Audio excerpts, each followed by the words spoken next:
Ci fu un tempo in cui le sedie a Palermo volavano.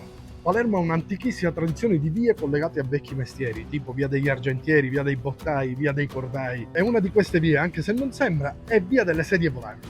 Palermo ha una storia a due facce, come sempre, è stata ricchissima ma anche poverissima, e i poveri non si potevano permettere le carrozze. Poi a qualcuno gli venne un'idea e disse: ma perché a mettere in mezzo sempre cavalli, carrozze, sedie?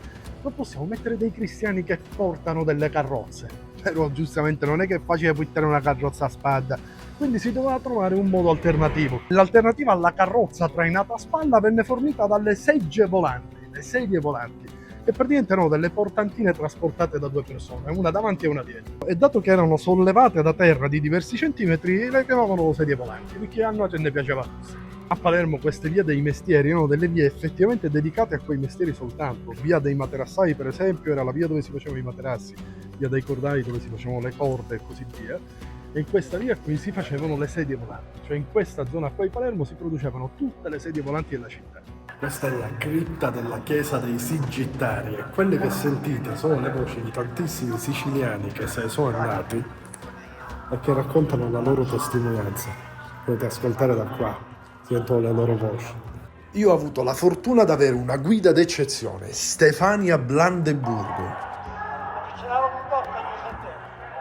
Nascosta in bella vista nel cuore della Magione c'è la chiesa di Sant'Euno e San Giuliano, che fino a qualche anno fa era letteralmente murata e che oggi è aperta grazie alle vie dei tesori. I Sigittari erano quelli che portavano le sedie volanti, le portantine, ed erano l'ultimo strato sociale di Palermo. Erano quelli che praticamente portavano i palermitani in giro a spalla e si facevano pagare veramente una miseria e non avevano soldi per una degna sepoltura. Quindi decisero di mettere tutti i soldi insieme, chiedere l'autorizzazione al vescovo e costruire una chiesa, che è quella sopra che adesso vi faccio vedere, ma soprattutto questa cripta dove stanno ancora tutti.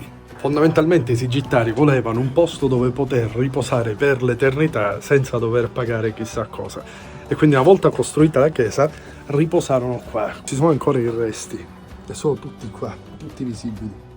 La chiesa adesso è un po' sguarnita, ma mi spiegavano che è stata chiusa per tantissimi anni. Addirittura è stata murata, cioè l'ingresso era completamente murato ed era usata come magazzino. Poi però un giorno arrivò un cristiano che ebbe un'idea leggermente diversa, un certo Antonio Bruno, che creò delle carrozze più piccole, le mise al prezzo di un tarì, prezzo popolare accessibile a tutti, e quindi tutti i palermitani cominciarono a pigliare la carrozza e le sedie volanti fecero un volo. Ma è lui che mi ha spiegato tutto questo, perché sta chiesa è aperta grazie alle vie tesori e c'è Giovanni e vi spiega tutte cose e c'è pure me cucina Stefania. Ciao cucina.